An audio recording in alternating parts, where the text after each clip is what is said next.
Hello student, how are you? Lavish class 21 में आपका स्वागत है। मैं एक नई वीडियो के साथ। देखिए, आज की वीडियो बहुत इंपॉर्टेंट होने वाली है। बहुत ही इंपॉर्टेंट है, बहुत ही ज्यादा पेपर माने की है। और हर हर एग्जाम में इसके लिए क्वेश्चन ज्यादातर मालूम किए जाते हैं। तो देखिए, आज का पहला क्वेश्चन है। वीडियो स्टार्ट करने से पहले पहला क्वेश्चन है मेरा, माइक्रोन। माइक्रोन किस भौतिक राशि का मात्रक है? यानी कि माइक्रोन किस भौतिक राशि का मात्रक, ये बताना है। इसमें चार ऑप्शन है आपके, ए, बी, सी और डी। और इसमें से एक सही होगा। कौन सा होगा?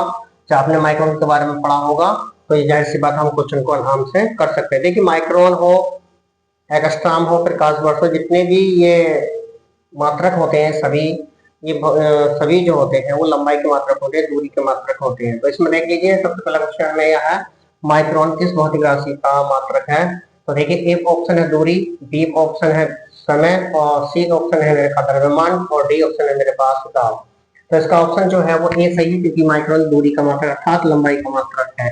क्वेश्चन नंबर ए का आंसर हुआ आपका ए, और यहाँ पर लिख देंगे आप यहाँ पर दूरी। तो मेरा पहला क्वेश्चन कंप्लीट हो गया। हमें याद होना चाहिए कि माइक्रोन होता है वो लंबाई का मात्रक होता है। और ये जो होता है इसमें लंबाई के मात्रक होता है। इसमें दूसरी बात यह है, माइक्रोन तुल्य है, यानी माइक्रोन कितने मीटर के बराबर होता है, इसे इसमें बताना है। माइक्रोन क्वेश्चन नंबर 2 है आपके पास, एक माइक्रोन तुल्य है। क्वेश्चन नंबर 2 है आपके यहाँ पर। क्वेश्चन नंबर 2 देखिए अब इसमें, क्वेश्चन नंबर 2 में कह रहा है एक माइक्रोन तुल्य है। माइक्रोन में कितने मीटर के बराबर है? इसमें 10⁻⁶ मीटर लिखा हुआ है, बी पार्ट में 10⁻10 मीटर लिखा हुआ है, और सी पार्ट में 10⁻⁹ मीटर लिखा हुआ है, और डी पार्ट में 10⁻6 सेंटीमीटर लिखा हुआ है। ये आपके पास लिखा हुआ है यहाँ पर। तो देखिए, इसमें माइक्रोन जो होता है, मैं यहाँ पर बताया जाता हूँ, एक माइक्रोन जो होता है, एक माइक्रोन बराबर होता है 1/, यहाँ पर लाख के बराबर होता है। इकाई, ढाई, सैकड़ा, हजार, 10,000, लाख, 10 लाख भी भाग के बराबर होता है। यानी कि 1 मीटर का 10 लाखवां भाग होता है। यानी कि एक माइक्रोन जो होता है, एक माइक्रोन को म्यू से, इसको जो मैंने बोला यहाँ पर, ये म्यू है आपके, इसको म्यू बोलते हैं यहाँ पर। तो एक माइक्रोन जो होता है वो 10 लाख विभाग के बराबर होता है। अर्थात इसे हम लिख सकते हैं 1/10⁶ इस तरह से मीटर में। ये मीटर में लिखा मैंने यहाँ पर ये। तो ये एक माइक्रोन बराबर हो गया 10⁻6 मीटर के बराबर। इस तरह से हम ये क्वेश्चन को बता सकते हैं यहाँ पर, क्योंकि ये होता है 10 लाख के भाग के बराबर। ये 1 मीटर का 10 लाखवां भाग है आपका। ये जो एक माइक्रोन होता है वो ये 1 मीटर का 10 लाखवां भाग होता है, अर्थात 1 माइक्रोन बराबर होता है 10⁻⁶ मीटर के बराबर। तो क्वेश्चन नंबर 2 में मैंने बता दिया रखा, तो इसका भी एक ऑप्शन सही है, 10⁻⁶ मीटर कहते हैं। यहाँ पर भी आप लिख सकते हैं ए, यहाँ पर 10⁻⁶ मीटर के बराबर, यानी कि 10⁻⁶ मीटर के बराबर होता है एक माइक्रोन आपका। ऐसे ही आपका क्वेश्चन नंबर यहाँ पर 3 है आपका। 3 देखेंगे अब इसमें। 3 में क्या रहा, प्रकाश वर्ष किस भौतिक राशि का मात्रक है? ये इसमें बताना है। इसमें लंबाई दे रखा है, समय दे रखा है, द्रव्यमान दे रखा है, इनमें कोई नहीं। तो प्रकाश वर्ष भी जो होता है वो लंबाई का अर्थात दूरी का मात्रक होता है इसमें। तो इसका भी ऑप्शन जो है वो आपका ए सही है यहाँ पर भी। तो क्वेश्चन नंबर 3 का ऑप्शन हुआ ए, यानी कि प्रकाश वर्ष जो है वो लंबाई का मात्रक किसका है? लंबाई का मात्रक है। ठीक है नहीं? ये प्रकाश वर्ष जो होता है, निर्वात में प्रकाश द्वारा 1 वर्ष तक चली गई दूरी होती है आपकी, इसके बराबर होता है। अब इसमें अगला क्वेश्चन जो प्रकाश वर्ष के ऊपर ही है, क्वेश्चन नंबर 4 क्या रहा है? तो क्वेश्चन नंबर 4 है, इसका आंसर देखेंगे हम यहाँ पर। सोल्यूशन क्या आता है? प्रकाश वर्ष का लाइट ईयर 1 लाइट ईयर तुल्य है, यानी कि 9.46 × 10⁻15 मीटर के, 9.46 × 10⁻14 मीटर के, और सी पार्ट में 9.46 × 10⁻15 मीटर के, और 9.46 × 10⁻10 मीटर के बराबर रखा। यानी कि इसको निकालने के लिए प्रकाश वर्ष जो, एक प्रकाश वर्ष जो होता है, एक वर्ष में चलेगा, एक वर्ष में कितने दिन? 365 दिन होते हैं। उसको घंटे में चेंज करेंगे, घंटे से सेकंड में जाएंगे, और निर्वात में जो प्रकाश चाल होती है उसका मल्टीप्लाई यहाँ पर कर देते हैं। निर्वात में जो प्रकाश की चाल होती है वायु में, वो 3 × 10⁸ मीटर पर सेकंड होता है। तो इसका मतलब ये है, जब इसकी मल्टीप्लाई आपस में करेंगे तो हमारे पास इसका जो ऑप्शन ए है वो सही होगा आपका, क्योंकि ये 10⁻15 मीटर आ रहा है यहाँ पर। तो 9.46 × 10⁻15 मीटर, ये माइनस में कोई मान नहीं होगा, क्योंकि तीनों माइनस में, तीनों देखो, डी भी माइनस में घात है आपकी, सी भी माइनस में घात है आपकी, और बी भी आपकी माइनस में। 10⁻14 है यहाँ पर, 10⁻15 मीटर है, और ये 10⁻10 मीटर है। जब आपस में मल्टीप्लाई करते हैं हम इसमें, तो पॉजिटिव भाग मिलेंगे, क्योंकि 3 × 10⁸ मीटर है। और जब इनकी सबकी आपस में मल्टीप्लाई करेंगे तो 9.4623 लगभग में गुणा आती है इसकी। तो इसका मतलब 9.46 × 10⁻15 मीटर के बराबर होगा। इसका मतलब है इसका भी ऑप्शन जो है वो ए ही सही है। तो यहाँ पर हो गया ए ऑप्शन आपका, यानी कि 9.46 गुणा 10 की घात 15 मीटर, यानी कि इतने के बराबर होता है आपका। अगला क्वेश्चन देखिए, इसमें क्वेश्चन नंबर है आपका 5। क्वेश्चन नंबर 5 में कह रहा है एक माइक्रोन में कितने मीटर होते हैं, एक माइक्रोन कितने मीटर के बराबर होता है ये बताना है आपका। ये पहले क्वेश्चन में भी हो चुका है, एक माइक्रोन में कितने मीटर होते हैं। 10 की घात में 8 सेंटीमीटर लिख रखा है यहाँ पर, और 10 की घात मैंने 4 सेंटीमीटर लिख रखा है यहाँ पर, 10 की घात मैंने 10 सेंटीमीटर लिखा हुआ है, और यहाँ पर लिखा हुआ 10 की घात मैंने 2 सेंटीमीटर। अब माइक्रोन का हमें पता है कि जो एक माइक्रोन होता है वो 10 की घात में 6 मीटर के बराबर होता है, लेकिन यहाँ सारे मान जो है वो सेंटीमीटर में है। हमारे यहाँ पर कितने मान है, सेंटीमीटर में, सभी मान सेंटीमीटर में लिखे हुए हैं। और हमें ये देखना होगा कि जब हमें पता है कि एक माइक्रोन बराबर 6 मीटर के होता है, तो 1 मीटर में कितने सेंटीमीटर होते हैं, 100 सेंटीमीटर होते हैं।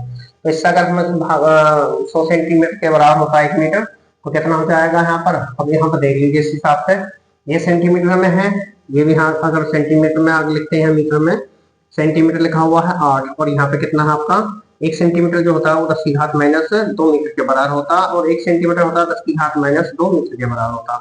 तो 8 और 10 हो गया, और ये कितना हो गया 6 मीटर, 10 की घात 6 हो जाएगा मीटर में, और ये कितना हो जाएगा 10 की घात माइनस 12 हो जाएगा, और ये कितना हो जाएगा 10 की घात माइनस 4 हो जाएगा। बट क्योंकि क्वेश्चन नंबर 5 में जो हमारे पास क्वेश्चन ये है आपका 5th है ये, क्योंकि 1 सेंटीमीटर बराबर होता है 10 की घात, यानी ऐसे कर लीजिए, पहले मान लीजिए आप 1 मीटर, यानी 1 मीटर बराबर होता है 100 सेंटीमीटर के बराबर होता है। आप जानते हैं कि 1 मीटर 100 सेंटीमीटर के बराबर होता है, और यहाँ से अगर निकालेंगे 1 सेंटीमीटर, तो 1 सेंटीमीटर कितना हो गया 1/100 मीटर के बराबर हुआ। तो 1 सेंटीमीटर बराबर हो गया 10 की घात माइनस 2 मीटर के बराबर हुआ। तो 10 की घात माइनस 2 मीटर, अब सेंटीमीटर में जहाँ रखोगे मान, इसका मतलब यहाँ अगर माइनस 10 हो जाएगी सेंटीमीटर में, मीटर में यहाँ कितने 6 हो जाएगी मीटर में, और ये मीटर में 12 हो जाएगी, और ये मीटर में कितनी हो जाएगी 4 हो जाएगी।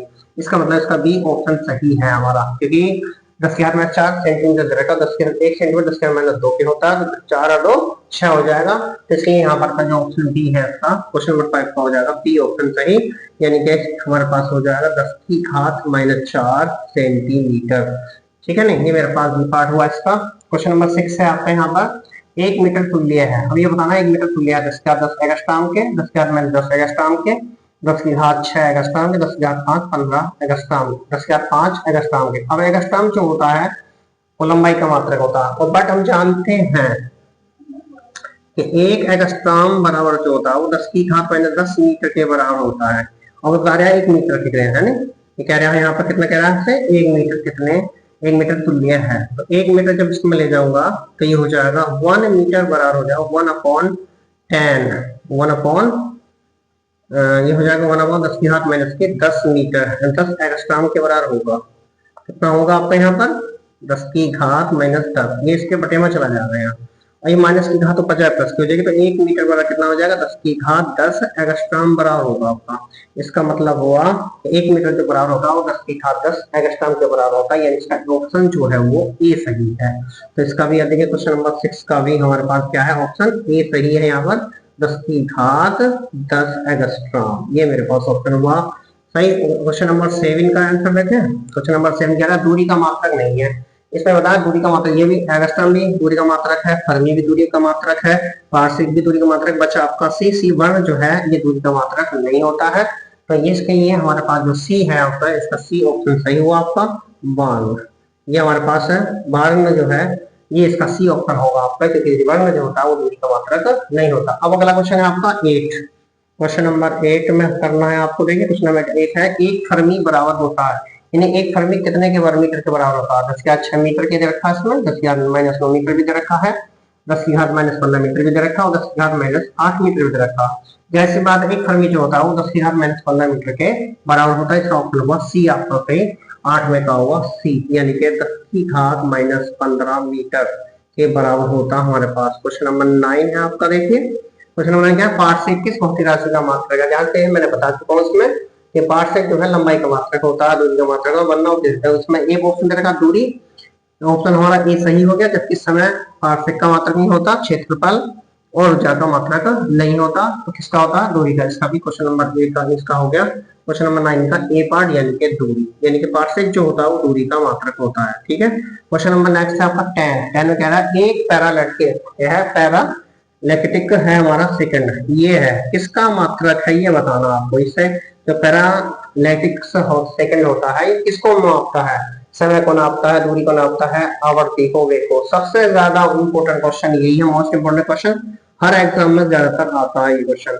एक पैरालैक्टिक जो होता है वो सेकंड किसका मात्रक है। ज्यादातर स्टूडेंट जो गलती करते हैं वो वेग को लगाते हैं, वेग कहते हैं इसमें सेकंड लिख रहे हैं आ रहे हैं, या कहेंगे समय का मात्रक, क्योंकि सेकंड इसमें लगा हुआ है तो इसे कहते हैं समय को, या तो समय का यूज करते हैं या फिर वेग के, वेग के लिए बताते हैं अब यहाँ, क्योंकि जबकि जो पैरालैक्टिक सेकंड है वो दूरी का मात्रक है। इसका ऑप्शन जो है वो ए सही है इसका भी। क्वेश्चन नंबर 10 का क्या ऑप्शन है, क्वेश्चन नंबर 10 का ऑप्शन मेरे पास है, क्वेश्चन नंबर 10 है आपका, उसका भी हमारे पास क्वेश्चन है, ऑप्शन है ए आपका। क्या है, एक पैरालैक्टिक जो होता है ये हमारे पास जो देगा ये दूरी का मात्रक होता है, दूरी से मापा जाता है दूरी के लिए, इसका ही मात्रक हो गया आपका, दूरी लिखेंगे आप यहाँ पर, इसका दूरी से करते हैं। इसमें समय का मात्रक है, बताओ, ये सब आसान क्वेश्चन है आपका, बताइए समय का मात्रक क्या होता है स्टूडेंट। तो समय का मात्रक बताना, समय का मात्रक जो है पारसेक दे रखा, प्रकाश वर्ष दे रखा, माइक्रोन दे रखा, सेकंड। तो समय का मात्रक होता है वो सेकंड होता है, समय को हम हमेशा ऑलरेडी सेकंड में ही नापते हैं। इसका ऑप्शन हुआ डी आपका, यानी कि सेकंड। क्वेश्चन नंबर देखिए 12 है आपका। क्वेश्चन नंबर 12 में कह रहे हैं आपसे, नाविक की त्रिज्या 10⁻15 मीटर है। कोई नाविक है और नाविक की त्रिज्या जो है 10⁻15 मीटर में लिखी हुई है। इसको व्यक्त करने के लिए उपयुक्त मात्रक है, यानी इसको व्यक्त करने के लिए जो उपयुक्त मात्रक होगा कौन सा हो, माइक्रोन, मिलीमीटर, एंगस्ट्रॉम, फर्मी, इनमें से एक सही है आपका इसमें। तो देखिए इसका ऑप्शन जो है आपका 12 का वो ऑप्शन सही है आपका, डी फर्मी होता है इसमें। अब इसमें क्वेश्चन नंबर 12 का हो गया डी पार्ट हमारे पास, डी ऑप्शन है फर्मी, यानी इसका सही मात्रक जो है वो फर्मी है। लास्ट क्वेश्चन है आपका, क्वेश्चन नंबर 13 लास्ट है, क्वेश्चन नंबर लास्ट है आपका 13। एक सौर दिन में कितने सेकंड होते हैं। तो एक सौर दिन जो होता है वो निकालना पड़ेगा, दिन घंटे में ले जाएंगे, इसमें सेकंड में लिखा हुआ देखिए 86,500 और यहाँ 86,400 सेकंड और 87,400 सेकंड और 90,000 सेकंड लगाएंगे, 90,000, 87,400, 86,400, 86,500 सेकंड। अभी सेकंड में लिखे हुए हैं।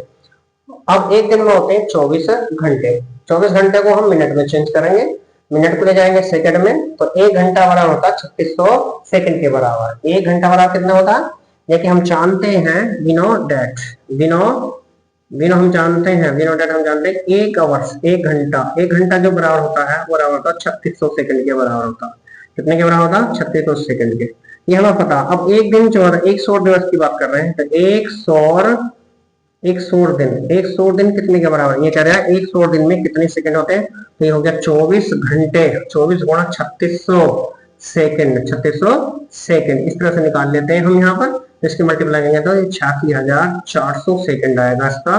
तो अब इसमें देख लीजिए कौन सा ऑप्शन सही होगा हमारा, ये इसमें देखना है आपका। तो इसमें 86,000 से नहीं, बी ऑप्शन इसका सही है आपका, ठीक है नहीं, इसका भी ऑप्शन है 86,400, यानी कि आएगा डी आपको। बहुत इंपॉर्टेंट क्वेश्चन थे आपके, 86,400 ये सेकंड, इसका ये आंसर हुआ आपका। इसमें बहुत इंपॉर्टेंट वीडियो है आपकी ये, और क्वेश्चन बहुत इंपॉर्टेंट है, ज्यादातर एग्जाम में मान के इनमें सबसे ज्यादा इंपॉर्टेंट क्वेश्चन हुआ है पैरालैक्टिक 1 सेकंड, ये ज्यादातर इसमें गलती करते हैं, हर एग्जाम में मालूम किया जाता है।